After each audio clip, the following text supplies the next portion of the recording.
Hello ಗೆಳೆಯರೆ, ತಮ್ಮೆಲ್ಲರಿಗೂ ಲಾ excellence IAS ಪ್ರಸ್ತುತಪಡಿಸುವ ಲಾ ಎಕ್ಸ್ ಎಕ್ಸ್ಪ್ಲೇನ್ ವಿಶೇಷ ಕಾರ್ಯಕ್ರಮಕ್ಕೆ ಸ್ವಾಗತ. ಇವತ್ತಿನ ಈ ಒಂದು ವಿಶೇಷ ಸಂಚಿಕೆಯಲ್ಲಿ ನಾವು S-400 ಮಿಸೈಲ್ ಸಿಸ್ಟಮ್ನ ಬಗ್ಗೆ ಅರ್ಥೈಸಿಕೊಳ್ಳೋಣ. ತಮಗೆಲ್ಲ ಒಂದಿಷ್ಟು ನ್ಯೂಸನ್ನು ಓದಿದಂತಹ ಸಂದರ್ಭದಲ್ಲಿ US ಭಾರತದ ಮೇಲೆ ಕಾಟ್ಸಾ ಅನ್ನುವಂತಹ ಒಂದು ಸ್ಯಾಂಕ್ಷನ್ಸನ್ನು ಹಾಕುವಂತಹ ಭೀತಿಯನ್ನು ತೋರಿಸ್ತಾ ಇರುವಂಥದ್ದು. ಕಾಟ್ಸಾ ಅಂತಂದರೆ countering America's ಅಡ್ವರ್ಸರೀಸ್ through sanctions act. ಅದ್ರ ಬಗ್ಗೆ ಸಂಕ್ಷಿಪ್ತವಾಗಿ ನಾವು ಮುಂದಿನ ಸ್ಲೈಡ್ಸ್ಗಳಲ್ಲಿ ಮಾತಾಡೋಣ. ಬಟ್ ಈ S-400 ಮಿಸೈಲ್ ಸಿಸ್ಟಮ್ ಅಂದರೆ ಏನು, ಆ್ಯಂಡ್ ಭಾರತ ಯಾಕೆ ರಷ್ಯಾದಿಂದ ಈ S-400 ಮಿಸೈಲ್ ಸಿಸ್ಟಮನ್ನು ಖರೀದಿ ಮಾಡ್ತಾ ಇದೆ, ಆ್ಯಂಡ್ ಖರೀದಿ ಮಾಡ್ತಾ ಇರುವಂತಹ ಸಂದರ್ಭದಲ್ಲಿ ಯಾಕೆ ಯುನೈಟೆಡ್ ಸ್ಟೇಟ್ಸ್ ಆಫ್ ಅಮೇರಿಕಾ ಭಾರತದ ಮೇಲೆ ಈ ಒಂದು ಕಾಟ್ಸಾ ಅನ್ನುವಂತಹ ಸ್ಯಾಂಕ್ಷನ್ಸ್ ನಿರ್ಬಂಧನೆಗಳು ಅಂತ ಏನು ಕರಿತೀವಲ್ಲ ಹಾಕುವ ಭಯವನ್ನು ತೋರಿಸ್ತಾ ಇದೆ ಅನ್ನುವಂತಹ ವಿಷಯಕ್ಕೆ ಸಂಬಂಧಿಸಿದಂತೆ ಸಮಗ್ರ ಮಾಹಿತಿಯನ್ನು ಇವತ್ತಿನ ಈ ಒಂದು ಸಂಚಿಕೆಯಲ್ಲಿ ಅರ್ಥ ಮಾಡ್ಕೊಳ್ಳೋಣ. ಮೊದಲನೇದಾಗಿ S-400 ಮಿಸೈಲ್ ಸಿಸ್ಟಮ್ ಹೇಗೆ ಕೆಲಸ ಮಾಡುತ್ತದೆ ಮತ್ತು ಇದರ ಬಗ್ಗೆ ಹೆಚ್ಚಿನ ಮಾಹಿತಿಯನ್ನು ಅರ್ಥ ಮಾಡ್ಕೊಳ್ಳೋಣ. S-400 ಮಿಸೈಲ್ ಸಿಸ್ಟಮ್ ಅನ್ನುವಂಥದ್ದು ರಷ್ಯಾ ಡೆವಲಪ್ ಮಾಡಿರುವಂತಹ ಒಂದು ಮಿಸೈಲ್ ಆಗಿರುತ್ತದೆ. ಈ ಒಂದು ಮಿಸೈಲ್ ಸಿಸ್ಟಮ್ನ ಪ್ರಾಮುಖ್ಯತೆ ಏನಪ್ಪ ಅಂತಂದರೆ, ಮುಖ್ಯವಾಗಿ ಈ ಒಂದು missile system surface to air missile defence system ಆಗಿರುತ್ತದೆ. ಅಂದರೆ ಭೂಮಿಯಿಂದ ಆಕಾಶದಲ್ಲಿ ಹಾರುತ್ತಾ ಇರುವಂತಹ ಯಾವುದೇ ಒಂದು ಟಾರ್ಗೆಟನ್ನು ಧ್ವಂಸಗೊಳಿಸಬೇಕು ಅಂತಂದರೆ ಈ S-400 ಮಿಸೈಲ್ ಸಿಸ್ಟಮ್ನ ಬಳಕೆಯನ್ನು ಮಾಡಬಹುದು. S-400 ಮಿಸೈಲ್ ಸಿಸ್ಟಮ್ನಲ್ಲಿ ಒಟ್ಟು 4 ಕಾಂಪೊನೆಂಟ್ಸ್ ಇರ್ತವೆ. ಮೊದಲನೇದು ನಾವು ಹೇಳುವಂಥದ್ದು ಸರ್ವೇಲೆನ್ಸ್ ರೆಡಾರ್ ಅಂಥೇಳಿ. ಸರ್ವೇಲೆನ್ಸ್ ರೆಡಾರ್ ಅಂತಂದರೆ ಯಾವುದಾದರೂ ಒಂದು ವಸ್ತು 300 ಕಿಲೋಮೀಟರ್ವರೆಗೂ ಏನು ಪ್ರದೇಶ ಇದೆ ಅದರಲ್ಲಿ ಹಾರಿದಂತಹ ಸಂದರ್ಭದಲ್ಲಿ ಅದರ ಮಾಹಿತಿಯನ್ನು ಈ ಒಂದು ರೆಡಾರ್ ಕಲೆಕ್ಟ್ ಮಾಡುತ್ತದೆ. ಎರಡನೇದು ಒಂದು ಕಮಾಂಡ್ ಸೆಂಟರ್ ಅಂತ ಇರುತ್ತೆ. ಕಮಾಂಡ್ ಸೆಂಟರ್ ಅಂತಂದರೆ ಮುಖ್ಯವಾಗಿ ತಾವು ಯಾವುದಾದ್ರೂ ಒಂದು ಮೂವಿ ಅಥವಾ ಸರ್ವರ್ ರೂಮ್ಗಳನ್ನು ನೋಡಿದಾಗ ಅಲ್ಲಿ ಕ್ಯಾಲ್ಕುಲೇಷನ್ಸ್ಗಳನ್ನು ಮಾಡಲಾಗುತ್ತದೆ. ಯಾವ ಒಂದು ವಸ್ತು ಬರ್ತಾ ಇದೆ, ಏನದು ವಸ್ತು, ಯಾವ ಸ್ಪೀಡಲ್ಲಿ ಹಾರ್ತಾ ಇದೆ ಅನ್ನುವಂತಹ ವಿಷಯಕ್ಕೆ ಸಂಬಂಧಿಸಿದಂತೆ ಮಾಹಿತಿಯನ್ನು ಈ ಕಮಾಂಡ್ ಸೆಂಟರ್ ನೋಡಿಕೊಳ್ಳುತ್ತದೆ. ಮೂರನೇ ಹಂತದಲ್ಲಿ ನಮಗಿರುವಂಥದ್ದು ಇನ್ನೊಂದು ರೆಡಾರ್, ಅದು ಎಂಗೇಜ್ಮೆಂಟ್ ರೆಡಾರ್ ಅಂತ ಕರಿತೀವಿ.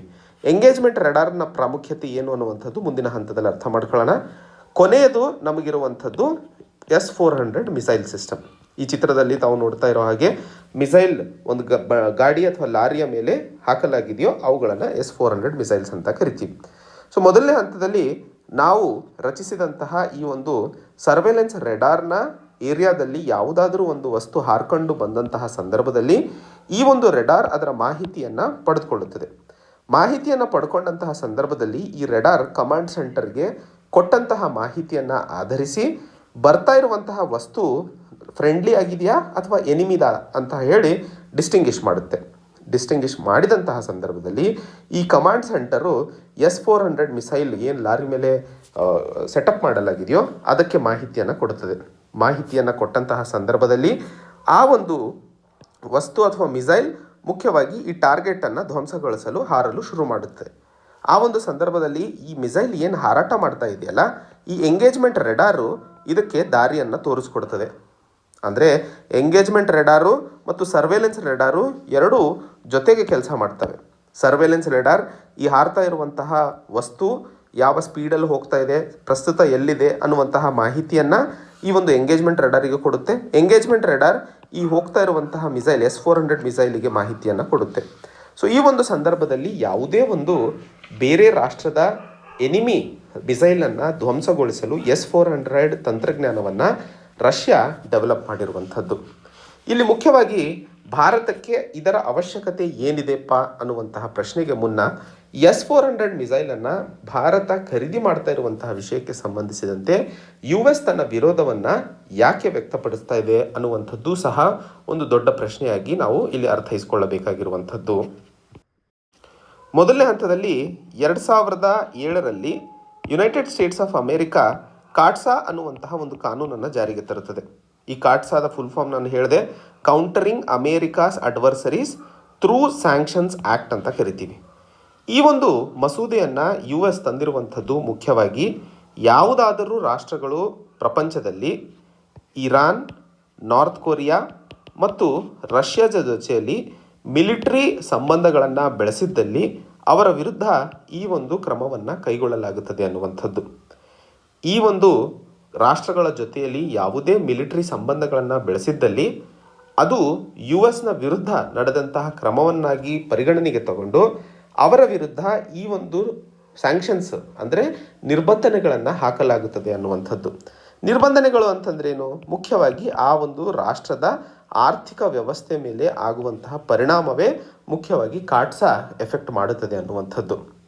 ಈಗ ಭಾರತ ಅಲ್ಲದೆ ಇದುವರೆಗೂ ಯಾರ ಮೇಲಾದರೂ ಕಾಟ್ಸಾ ಹಾಕಿದಾರಾ ಅನ್ನುವಂತಹ ಪ್ರಶ್ನೆಯನ್ನು ಕೇಳಿದಾಗ ಎಸ್, ಈ ಒಂದು S-400 ಮಿಸೈಲ್ ಸಿಸ್ಟಮನ್ನು ಇದುವರೆಗೂ ಚೈನಾ ಮತ್ತು ಟರ್ಕಿ ಖರೀದಿ ಮಾಡಿರುವಂತಹ ಸಂದರ್ಭದಲ್ಲಿ ಭಾರತದ ಕಡೆಯಿಂದ 3ನೇ ಹಂತದಲ್ಲಿ ಖರೀದಿ ಮಾಡಲು ಪ್ರಯತ್ನಗಳು ನಡೀತಾ ಇರುವಂತಹ ಸಂದರ್ಭದಲ್ಲಿ US ಈಗಾಗಲೇ ಖರೀದಿ ಮಾಡಿದಂತಹ ಚೈನಾ ಮತ್ತು ಟರ್ಕಿಯ ವಿರುದ್ಧ ಕಾಟ್ಸಾ ನಿರ್ಬಂಧನೆಗಳನ್ನು ಹಾಕಿ ಅವರ ಮೇಲೆ ಆರ್ಥಿಕ ನಿರ್ಬಂಧನೆಗಳನ್ನು ಹಾಕಲಾಗಿದೆ ಅನ್ನುವಂಥದ್ದು ಅರ್ಥೈಸಿಕೊಳ್ಳಬೇಕು. ಒಟ್ಟಾರೆ ಚೈನಾ ಮತ್ತು ಟರ್ಕಿಯ ಮೇಲೆ ಹಾಕಿದಂತಹ ನಿರ್ಬಂಧನೆಗಳನ್ನು ನೋಡಿದಾಗ ಭಾರತ ಈಗ $5.2 ಬಿಲಿಯನ್ ಪ್ರಾಜೆಕ್ಟ್ನ ಅಡಿಯಲ್ಲಿ ಈ S-400 ಮಿಸೈಲ್ ಸಿಸ್ಟಮನ್ನು ಖರೀದಿ ಮಾಡಲು ಮುಂದಾಗ್ತಾ ಇರುವಂತಹ ಸಂದರ್ಭದಲ್ಲಿ US ಸಹ ಭಾರತದ ಮೇಲೆ ಈ ಕಾಟ್ಸಾ ನಿರ್ಬಂಧನೆಗಳನ್ನು ಹಾಕುವ ಸಾಧ್ಯತೆಗಳು ಇದ್ದಾವೆ ಅನ್ನುವಂತಹ ಸಂಕೇತಗಳನ್ನು ಕೊಡ್ತಾ ಇದೆ. ಹಾಗಾದರೆ ಭಾರತ ಈ ಒಂದು S-400 ಮಿಸೈಲ್ ತಗೊಳ್ಳುವಂತಹ ಮೊದಲನೇ ಮುಖ್ಯವಾದಂತಹ ಪ್ರಾವಧಾನ ಅಥವಾ ಕಾರಣ ಏನಪ್ಪ ಅನ್ನುವಂಥದ್ದು. ಇಲ್ಲಿ 2 ಮುಖ್ಯವಾದ ಕಾರಣಗಳಿದ್ದಾವೆ. ಒಂದು, ಭಾರತಕ್ಕೆ ಇದು ಆಪರೇಷನಲ್ ಆಗಿ ಅಥವಾ ಈ ಮಿಸೈಲ್ ಸಿಸ್ಟಮನ್ನು ಬಳಸುವಂಥದ್ದು ಬಹಳ ಅನುಕೂಲವಾಗುತ್ತದೆ. ಯಾಕೆ ಅಂದರೆ ಭಾರತ ಮತ್ತು ರಷ್ಯಾದ ನಡುವಿನ ಸಂಬಂಧಗಳು ಐತಿಹಾಸಿಕವಾಗಿ ತುಂಬ ಗಟ್ಟಿ ಇದ್ದವು. ಆ್ಯಂಡ್ ಮಿಲಿಟರಿ ಕ್ಷೇತ್ರದಲ್ಲಿ ರಷ್ಯಾ ಭಾರತದ ಒಳ್ಳೆಯ ಗೆಳೆಯನಾಗಿ ಯಾವಾಗಲೂ ಸಹಾಯ ಹಸ್ತವನ್ನು ಚಾಚುತ್ತಾನೆ ಬಂದಿದೆ. ಆ್ಯಂಡ್ ಇವತ್ತು ದೇಶದಲ್ಲಿ ಬಹುದೊಡ್ಡ ಮಟ್ಟದಲ್ಲಿ ನಮ್ಮ ಮಿಲಿಟರಿ ಇಕ್ವಿಪ್ಮೆಂಟ್ಸ್ಗಳು ರಷ್ಯಾದಿಂದ ಪಡ್ಕೊಂಡಿರ್ತೀವಿ. S-400 ಮಿಸೈಲ್ ಸಿಸ್ಟಮನ್ನು ತಗೊಂಡು ನಾವೇನಾದರೂ ಭಾರತದ ಮಿಲಿಟರಿ ಸಿಸ್ಟಮಲ್ಲಿ ಅದನ್ನು ಅಳವಡಿಕೆ ಮಾಡಿದಂತಹ ಸಂದರ್ಭದಲ್ಲಿ ಅದನ್ನು ಉಪಯೋಗಿಸುವಂಥದ್ದು ಸಹ ಅನುಕೂಲ ಮತ್ತು ಈಸಿ ಆಗುತ್ತದೆ. ಯಾಕಂದರೆ ರಷ್ಯಾದ ಇಕ್ವಿಪ್ಮೆಂಟ್ಸ್ ನಮ್ಮ ಹತ್ರ ಮುಂಚೆನೇ ಇದ್ದಾವೆ. 2ನೇ ಹಂತದಲ್ಲಿ ಇವತ್ತಿನ ಜಿಯೋಪೊಲಿಟಿಕಲ್ ಸಿಚುವೇಶನನ್ನು ನೋಡಿದಂತಹ ಸಂದರ್ಭದಲ್ಲಿ ಭಾರತ 3 ದಿಕ್ಕುಗಳಲ್ಲಿ ಸಮಸ್ಯೆಗಳನ್ನು ಎದುರಿಸ್ತಾ ಇದೆ. ಯಾವ 3 ದಿಕ್ಕುಗಳು? ಒಂದು ಕಡೆಗೆ ಲೈನ್ ಆಫ್ ಆ್ಯಕ್ಚುಯಲ್ ಕಂಟ್ರೋಲಲ್ಲಿ ಚೈನಾದೊಂದಿಗೆ ಭಾರತದ ಒಂದಿಷ್ಟು ಘರ್ಷಣೆ ನಡೀತಾ ಇರುವಂತಹ ಸಂದರ್ಭಗಳು. ಇನ್ನೊಂದು ಕಡೆಗೆ ಪಾಕಿಸ್ತಾನದ ಜೊತೆಯಲ್ಲೂ ಸಹ ಘರ್ಷಣೆಗೆ ಕಾರಣವಾಗ್ತಾ ಇರುವಂಥದ್ದು LOC ಕಡೆಗೆ. ಇನ್ನೊಂದು ಕಡೆಗೆ ನೋಡಿದಾಗ ಅಫ್ಘಾನಿಸ್ತಾನದಲ್ಲಿ ತಾಲಿಬಾನ್ ಸರ್ಕಾರ ರಚನೆ ಆಗಿರುವಂತಹ ಸಂದರ್ಭದಲ್ಲಿ ಒಂದಿಷ್ಟು ಸಮಸ್ಯೆಗಳು.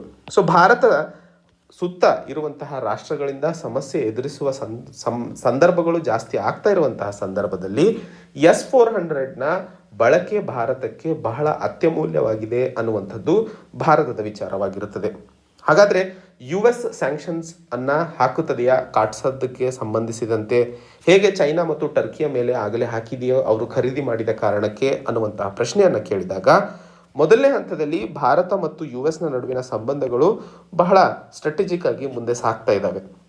ತಮಗೆಲ್ಲ ಗೊತ್ತಿದ್ದರೆ ಕ್ವಾಡ್ ಗ್ರೂಪಿಂಗ್ನಲ್ಲಿ ಭಾರತ, US, ಆಸ್ಟ್ರೇಲಿಯಾ ಮತ್ತು ಜಪಾನ್ ಏನು ಕಾಣ್ತೀವೋ ಇದಲ್ಲದೆ ಭಾರತದ ಕಡೆಗೆ US ಒಲವು ತುಂಬ ಜಾಸ್ತಿ ಆಗ್ತಿದೆ. ಈಗ ಸದ್ಯದ ಮಟ್ಟದಲ್ಲಿ ಭಾರತದ ಸಂಬಂಧಗಳು ಸರಿಯಾಗಿ ಉಳಿಸ್ಕೊಳ್ಳುವಂಥದ್ದು US ತುಂಬ ಅತ್ಯಮೂಲ್ಯವಾಗಿರುತ್ತದೆ. ಆ ಒಂದು ಹಂತದಲ್ಲಿ ಅಲ್ಲಿನ ರಾಷ್ಟ್ರಪತಿಗಳಿಗೆ ಒಂದಿಷ್ಟು ಕಾರಣಗಳಿಗೆ, ಉದಾಹರಣೆಗೆ ಮೊದಲನೇ ಹಂತದಲ್ಲಿ ಆ ಒಂದು ಟೆಕ್ನಾಲಜಿಯನ್ನು ಭಾರತ ಖರೀದಿ ಮಾಡಿದಂತಹ ಸಂದರ್ಭದಲ್ಲಿ US ಯಾವುದೇ ಒಂದು ರೀತಿಯ ತೊಂದರೆಗಳು ಆಗೋದಿಲ್ಲ ಅನ್ನುವಂತಹ ಖಚಿತ ಒಂದು ಆಲೋಚನೆ ಇದ್ದಂತಹ ಸಂದರ್ಭದಲ್ಲಿ ಭಾರತದ ಮೇಲೆ ಸ್ಯಾಂಕ್ಷನ್ಸನ್ನು ಹಾಕದೇ ಇರುವಂಥದ್ದು US ರಾಷ್ಟ್ರಪತಿಗೆ ಪವರ್ಸನ್ನು ಕೊಡಲಾಗಿದೆ.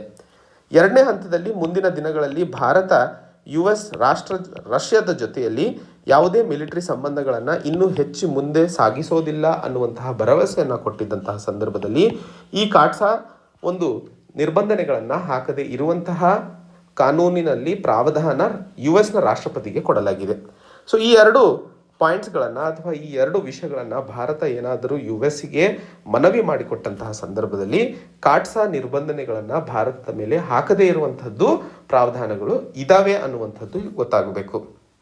ಡಿಸೆಂಬರಲ್ಲಿ ಈಗಾಗಲೇ ಭಾರತ ಮತ್ತು ರಷ್ಯಾದ ನಡುವಿನ ಆ್ಯನ್ಯುವಲ್ ಪಾರ್ಟ್ನರ್ಶಿಪ್ ಡೈಲಾಗ್ ಏನು ನಡೀತಾ ಇದೆ ಅದರ ಜೊತೆಯಲ್ಲಿ ಡಿಸೆಂಬರ್ ಅಂತ್ಯದ ಒಳಗೆ ಭಾರತಕ್ಕೆ ರಷ್ಯಾದ ಕಡೆಯಿಂದ S-400 ಮಿಸೈಲ್ನ ಡೆಲಿವರಿಯೂ ಆಗುವಂತಹ ಸಾಧ್ಯತೆಗಳು ಇದ್ದಾವೆ. ಆದರೆ ಹೇಗೆ ರಷ್ಯಾ ಕೊಡುವಂತಹ ಡೆಲಿವರಿಯ ಜೊತೆಗೆ US ತನ್ನ ಒಂದು ನಿರ್ಣಯವನ್ನು ಕೊಡಲಿದೆ ಅನ್ನುವಂಥದ್ದು ಕಾದು ನೋಡಬೇಕಾಗಿರುವಂತಹ ವಿಷಯವಾಗಿರುತ್ತದೆ. ಸೊ S-400 ಮಿಸೈಲನ್ನು ಖರೀದಿ ಮಾಡಿದಂತಹ ಸಂದರ್ಭದಲ್ಲಿ ಒಂದು ಕಡೆ ಟರ್ಕಿ, ಇನ್ನೊಂದು ಕಡೆ ಚೈನಾದ ಮೇಲೆ ಈ ಒಂದು ನಿರ್ಬಂಧನೆಗಳನ್ನು ಹಾಕಿದಂತಹ ಸಂದರ್ಭದಲ್ಲಿ ಈಗಾಗಲೇ ಅವರ ವಿರುದ್ಧ ಆರ್ಥಿಕವಾದಂತಹ ನಿರ್ಬಂಧನೆಗಳು ಹಾಕಿರುವಂಥದ್ದು ನಾವೆಲ್ಲ ನ್ಯೂಸ್ ಪೇಪರಲ್ಲಿ ನೋಡ್ತಾನೆ ಇದ್ವಿ.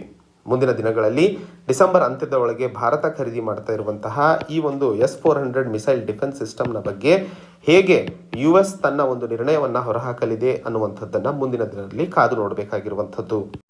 ಹಾಗೆ ನಾನು ಹೇಳಿದೆ, ಕಾಟ್ಸಾ ಕಾನೂನಿನ ಅಡಿಯಲ್ಲಿ US ರಾಷ್ಟ್ರಪತಿಗಳಿಗೆ ಒಂದಿಷ್ಟು ಪವರನ್ನು ಕೊಡಲಾಗಿದೆ. ಈ ಒಂದು ಕಾನೂನನ್ನು 2017ರಲ್ಲಿ ಡೊನಾಲ್ಡ್ ಟ್ರಂಪ್ ಅವರು ರಾಷ್ಟ್ರಪತಿಗಳಾಗಿದ್ದಾಗ 2016ರಲ್ಲಿ US ಎಲೆಕ್ಷನ್ಸ್ನಲ್ಲಿ ಒಂದಿಷ್ಟು ರಷ್ಯಾ ಹಸ್ತಕ್ಷೇಪ ಮಾಡಿದೆ ಅನ್ನುವಂತಹ ವಿಷಯಕ್ಕೆ ಸಂಬಂಧಿಸಿದಂತೆ ಮತ್ತು ರಷ್ಯಾ ಯುಕ್ರೇನ್ ಮತ್ತು ಕ್ರಿಮಿಯಾದಲ್ಲಿ ಮಾಡ್ತಾ ಇದ್ದಂತಹ ಹಸ್ತಕ್ಷೇಪಗಳಿಗೆ ಆಧಾರವಾಗಿಟ್ಟುಕೊಂಡು ಈ ಒಂದು ಕಾಟ್ಸಾವನ್ನು ಬಹಳ ಮುಖ್ಯವಾಗಿ ಬೆಳಕಿಗೆ ತರಲಾಗಿತ್ತು. ಸೊ ಡೊನಾಲ್ಡ್ ಟ್ರಂಪ್ ಸರ್ಕಾರದ ಸಮಯದಲ್ಲಿ ಕಾಟ್ಸಾವನ್ನು ಏನು ಜಾರಿಗೆ ತರಲಾಗಿತ್ತು, ಬಿಡನ್ ಸರ್ಕಾರ ಈಗ ಏನು ರಾಷ್ಟ್ರಪತಿಗಳಾಗಿ ತಮ್ಮ ಕಾರ್ಯವನ್ನು ನಿರ್ವಹಿಸುತ್ತಿದ್ದಾರೋ ಅವರು ಭಾರತದ ಕಡೆಗೆ ಯಾವ ರೀತಿ ತಮ್ಮ ಒಂದು ನಿಲುವನ್ನು ತಗೊಳ್ಳಲಿದ್ದಾರೆ ಅನ್ನುವಂಥದ್ದು ಮುಂದಿನ ದಿನಗಳಲ್ಲಿ ಭಾರತದ ಕಡೆಗೆ ರಷ್ಯಾ ಮಾಡಿದಂತಹ S-400 ಮಿಸೈಲ್ಸ್ ಡೆಲಿವರಿ ಸಿಸ್ಟಮ್ನ ಸಮಯದಲ್ಲಿ ನಮಗೆ ಅರ್ಥವಾಗುತ್ತದೆ. ಒಟ್ಟಾರೆ ಇವು ಇಡೀ ಕಾರ್ಯಕ್ರಮದ ಅಡಿಯಲ್ಲಿ ಮುಖ್ಯವಾಗಿ ಅರ್ಥ ಮಾಡ್ಕೋಬೇಕಾಗಿರುವಂಥದ್ದು S-400 ಮಿಸೈಲ್ ಸಿಸ್ಟಮ್ ಅಂದರೆ ಏನು ಹಾಗೂ ಇದರ ಪ್ರಾಮುಖ್ಯತೆ ಭಾರತಕ್ಕೆ ಎಷ್ಟರ ಮಟ್ಟಿಗೆ ಇದೆ. ಮೂರನೇ ಹಂತದಲ್ಲಿ ಜಿಯೋಪೊಲಿಟಿಕಲ್ ಸಿಚುವೇಶನನ್ನು ನೋಡಿದಾಗ ಭಾರತಕ್ಕೆ ಇದು ಬಹಳ ಇಂಪಾರ್ಟೆಂಟ್ ಆಗಿರುತ್ತದೆ. ಆ್ಯಂಡ್ ಇನ್ನೊಂದು ಅತಿ ಇಂಪಾರ್ಟೆಂಟ್ ಆಗಿರುವಂತಹ ಪಾಯಿಂಟ್ ಇಲ್ಲಿ ನೆನ್ಪಿಟ್ಕೋಬೇಕು, US 2018ರಲ್ಲಿ ಭಾರತವನ್ನು ಇರಾನ್ನೊಂದಿಗೆ ಯಾವುದೇ ಒಂದು ಆಯಿಲ್ ಅಥವಾ ತೈಲವನ್ನು ಖರೀದಿ ಮಾಡದೇ ಇರುವಂತಹ ನಿರ್ಬಂಧನೆಗಳನ್ನು ಹಾಕಿತ್ತು. ಯಾಕಂದರೆ ಇರಾನ್ನ ಮತ್ತು US ಸಂಬಂಧಗಳು ಸರಿಯಾಗಿ ಇಲ್ಲದೇ ಇದ್ದಂತಹ ಸಂದರ್ಭದಲ್ಲಿ ಯಾವ ರಾಷ್ಟ್ರಗಳೂ ಸಹ ಇರಾನ್ನೊಂದಿಗೆ ತೈಲದ ವ್ಯವಹಾರ ಮಾಡಬಾರ್ದು ಅನ್ನುವಂತಹ ಒಂದು ಅನಿಸಿಕೆಯನ್ನು ಕೊಟ್ಟಿತ್ತು. ಭಾರತ ಆ ಸಮಯದಲ್ಲಿ US ಮಾತನ್ನು ಕಟ್ಕೊಂಡು ಇರಾನ್ನ ಯಾವ ತೈಲವನ್ನು ಖರೀದಿ ಮಾಡಲು ಮುಂದಾಗಿರಲಿಲ್ಲ. ಆ ಒಂದು ಸಂದರ್ಭದಲ್ಲಿ ಭಾರತಕ್ಕೆ ಆದಂತಹ 2 ಮುಖ್ಯವಾದ ಲಾಸಸ್ ಅಥವಾ ಹೊಡೆತಗಳು ಅಂತಂದರೆ, ಮೊದಲನೇದಾಗಿ ಆರ್ಥಿಕವಾಗಿ ನಮಗೆ ಬಹಳ ದೊಡ್ಡ ಮಟ್ಟದಲ್ಲಿ ಹೊಡೆತ ಬಿತ್ತು. ಯಾಕಂದರೆ ನಾವು ತೈಲವನ್ನು ಕಡಿಮೆ ದರದಲ್ಲಿ ಖರೀದಿ ಮಾಡಲು ಸಾಧ್ಯವಾಗಿರಲಿಲ್ಲ. ಎರಡನೇ ಹಂತದಲ್ಲಿ ಭಾರತ ಮತ್ತು ಇರಾನ್ನ ಸಂಬಂಧಗಳು ಸಹ ಅಲ್ಲಿ ಹೊಡೆತ ಬಿದ್ದವು. ಸೊ ಒಂದು ಬಾರಿ ಆಗಲೇ US ಸ್ಯಾಂಕ್ಷನ್ಸ್ ಅಥವಾ ನಿರ್ಬಂಧನೆಗಳಿಗೆ ಆಲೋಚಿಸಿ ಇರಾನ್ನೊಂದಿಗೆ ನಾವು ದೊಡ್ಡ ಮಟ್ಟದಲ್ಲಿ ಕಳ್ಕೊಂಡಿದ್ದೀವಿ ಸಂಬಂಧಗಳನ್ನು. ಮತ್ತೆ US ಕಾಟ್ಸಾವನ್ನು ಹಾಕುತ್ತದೆ ನಿರ್ಬಂಧನೆಗಳು ಅಂತ ಹೇಳಿ ರಷ್ಯಾದೊಂದಿಗೆ ನಮ್ಮ ಏನು ಗಟ್ಟಿಯಾದ ಸಂಬಂಧಗಳಿದಾವೋ ಅವುಗಳನ್ನು ಕೆಡಿಸಿಕೊಳ್ಳಲು ಸಾಧ್ಯವಿಲ್ಲ ಅನ್ನುವಂಥದ್ದು ಮುಖ್ಯವಾಗಿ ಇವತ್ತಿನ ಸಂದರ್ಭದಲ್ಲಿ ಅರ್ಥ ಮಾಡಿಕೊಳ್ಳಬೇಕಾಗಿರುವಂಥದ್ದು. ಸೊ ಈ ಒಂದು ಸಂದರ್ಭದಲ್ಲಿ ಇನ್ನೊಂದು ಇಂಪಾರ್ಟೆಂಟ್ ಪಾಯಿಂಟ್ ಅರ್ಥ ಮಾಡಿಕೊಳ್ಳಬೇಕಾಗಿರುವಂಥದ್ದು, S-400 ಮಿಸೈಲ್ ಸಿಸ್ಟಮ್ನಲ್ಲಿ 4 ರೀತಿಯ ಒಂದು ರೇಂಜ್ ಮಿಸೈಲ್ಸ್ಗಳನ್ನು ಕಾಣ್ತೀವಿ. ಮೊದಲನೇದು ಶಾರ್ಟ್ ರೇಂಜ್ ಮಿಸೈಲ್, 40 ಕಿಲೋಮೀಟರ್ವರೆಗೂ ಅದು ಧ್ವಂಸಗೊಳಿಸುವಂತಹ ಶಕ್ತಿಯನ್ನು ಪಡ್ಕೊಂಡಿದೆ. ಹಾಗೂ ಮೀಡಿಯಂ ಟರ್ಮ್ ಮಿಸೈಲ್ಸ್ ಅದು 120 ಕಿಲೋಮೀಟರ್ವರೆಗೂ ಟಾರ್ಗೆಟನ್ನು ಧ್ವಂಸಗೊಳಿಸುತ್ತದೆ. ನೆಕ್ಸ್ಟ್ ಲಾಂಗ್ ಟರ್ಮ್ ಮಿಸೈಲ್ ಅದು 250 ಕಿಲೋಮೀಟರ್ವರೆಗೂ ಟಾರ್ಗೆಟನ್ನು ಧ್ವಂಸಗೊಳಿಸುತ್ತದೆ. ಹಾಗೂ ವೆರಿ ಲಾಂಗ್ ಟರ್ಮ್ ಮಿಸೈಲ್ ಅದು 400-450 ಕಿಲೋಮೀಟರ್ವರೆಗೂ ಟಾರ್ಗೆಟನ್ನು ಧ್ವಂಸಗೊಳಿಸುತ್ತದೆ. ಸೊ ಇಷ್ಟು ದೊಡ್ಡ ಮಟ್ಟದಲ್ಲಿ ಇರುವಂತಹ ಟಾರ್ಗೆಟ್ಸ್ಗಳನ್ನು ಮುಖ್ಯವಾಗಿ ಧ್ವಂಸಗೊಳಿಸುವ ಪ್ರಯತ್ನಗಳು S-400 ಮಿಸೈಲ್ಸ್ಗೆ ಇರೋದ್ರಿಂದ ಇದು ಭಾರತದ ಮಿಲಿಟರಿ ಸಿಸ್ಟಮಿಗೆ ಒಂದು ದೊಡ್ಡ ಮಟ್ಟದಲ್ಲಿ ಕೊಡುಗೆ ಹಾಗೂ ಶಕ್ತಿಯನ್ನು ಹೆಚ್ಚಿಸುತ್ತದೆ ಅನ್ನುವಂಥದ್ದು ಇನ್ನೊಂದು ಮುಖ್ಯವಾದಂತಹ ಪಾಯಿಂಟ್ ಇಲ್ಲಿ ನೆನ್ಪಿಟ್ಕೋಬೇಕು. ಇವೆಲ್ಲದರ ನಡುವೆ ಯಾಕಂದರೆ ಜಿಯೋಪೊಲಿಟಿಕಲ್ ಸಿಚುವೇಶನ್ ಬಗ್ಗೆ ಮಾತಾಡಿದ್ವಿ, S-400 ಮಿಸೈಲ್ ಸಿಸ್ಟಮ್ನ ಬಗ್ಗೆ ಮಾತಾಡಿದ್ವಿ. ಹಾಗಾದರೆ US ಮುಖ್ಯವಾಗಿ ಯಾಕೆ ಈ ರಾಷ್ಟ್ರಗಳೊಂದಿಗೆ ಮಿಲಿಟರಿ ಸಂಬಂಧಗಳನ್ನು ಮಾಡೋ ಹಾಗಿಲ್ಲ ಅನ್ನುವಂಥದ್ದನ್ನು ಹೇಳ್ತಾ ಇದೆ. ಈಗ ಯಾವುದೇ ಒಂದು ರಾಷ್ಟ್ರ ಆಗಿರಲಿ ತನ್ನ ಮಿಲಿಟರಿಯನ್ನು ಎಲ್ಲರಿಗಿಂತಲೂ ದೊಡ್ಡದಾಗಿ ಬೆಳೆಸ್ಕೋಬೇಕು ಅಂತ ಹೇಳ್ತಾರೆ. ಈಗ US ಇರುವಂತಹ ಒಂದಿಷ್ಟು ಸ್ಟೆಲ್ತ್ ಏರ್ಕ್ರಾಫ್ಟ್ಗಳಿದ್ದಾವೆ. ಬಹಳ ಅಧ್ಯಾತ್ಮಕವಾಗಿ ಅಥವಾ ಅದ್ಭುತವಾದಂತಹ ಟೆಕ್ನಾಲಜಿಯನ್ನು ಈ ಒಂದು ಸ್ಟೆಲ್ತ್ ಆಗಿರುವಂತಹ ಏರ್ಕ್ರಾಫ್ಟ್ಸಲ್ಲಿ ನಾವು ಕಾಣ್ತೀವಿ. ಈ ಒಂದು US ಡೆವಲಪ್ ಮಾಡಿದಂತಹ ಸ್ಟೆಲ್ತ್ ಏರ್ಕ್ರಾಫ್ಟ್ಗಳ ವಿರುದ್ಧ ಯಾರಾದರೂ ಸಡ್ಡು ಹೊಡೆಯಲು ಸಾಧ್ಯ ಇದೆ ಅಂತಂದರೆ ಇವತ್ತು S-400ಗೆ ಮಾತ್ರ. ಏನಾದರೂ ಹೆಚ್ಚಿನ ರಾಷ್ಟ್ರಗಳು S-400 ಡಿಫೆನ್ಸ್ ಸಿಸ್ಟಮನ್ನು ಅಳವಡಿಕೆ ಮಾಡಿಕೊಂಡಂತಹ ಸಂದರ್ಭದಲ್ಲಿ US ಹತ್ತಿರ ಇರುವಂತಹ ಅತ್ಯಾಧುನಿಕ ಟೆಕ್ನಾಲಜಿಯೂ ಸಹ ಹಿಂದೆ ಉಳ್ಕೊಳ್ಳುತ್ತದೆ. ಯಾಕಂದರೆ ಇವತ್ತು ಪ್ರಪಂಚದಲ್ಲಿ ಡೇಟಾ ಅಥವಾ ಇನ್ಫಾರ್ಮೇಷನ್ ತನ್ನ ಶಕ್ತಿಯನ್ನು ಹೆಚ್ಚಿಸುತ್ತದೆ ಒಂದು ರಾಷ್ಟ್ರದ್ದು. ಈಗ ಈ ಟೆಕ್ನಾಲಜಿಗಳು ಎಲ್ಲವೂ ಇದರಿಂದ ಇಂಟರ್ಪ್ರೆಟ್ ಆಗಲು ಶುರುವಾದಂತಹ ಸಂದರ್ಭದಲ್ಲಿ US ತನ್ನ ಪವರನ್ನು ಕಳ್ಕೊಳ್ಳುವಂತಹ ಸಾಧ್ಯತೆಗಳು ಹೆಚ್ಚಾಗ್ತವೆ ಅನ್ನುವಂಥದ್ದು. ಸೊ ಮಿಲಿಟರಿಲಿ ಸ್ಟ್ರಾಟಜಿಕಲಿ US ಮುಂಚೂಣಿಯಲ್ಲಿ ಉಳ್ಕೊಳ್ಳುವಂತಹ ಕಾರಣಕ್ಕೆ ರಷ್ಯಾದೊಂದಿಗೆ ಯಾರೂ ಸಹ S-400 ಮಿಸೈಲ್ ಸಿಸ್ಟಮ್ನ ಬಳಕೆ ಅಥವಾ ಖರೀದಿಯನ್ನು ಮಾಡಬಾರ್ದು ಅನ್ನುವಂಥದ್ದು US ನ ಒಂದು ಉದ್ದೇಶವಾಗಿರಬಹುದು ಅನ್ನುವಂಥದ್ದು ಸಹ ತಾವಿಲ್ಲಿ ತಿಳ್ಕೊಬೇಕಾಗಿರುವಂಥದ್ದು. ಸೊ ಇವತ್ತಿನ ಈ ಒಂದು ಸಂಚಿಕೆಯಲ್ಲಿ S-400 ಮಿಸೈಲ್ ಸಿಸ್ಟಮ್ನ ಬಗ್ಗೆ ತಮಗೆ ಸಂಪೂರ್ಣ ಮಾಹಿತಿ ಅರ್ಥ ಆಗಿದೆ ಅಂತ ಅನ್ಕೋತೀನಿ.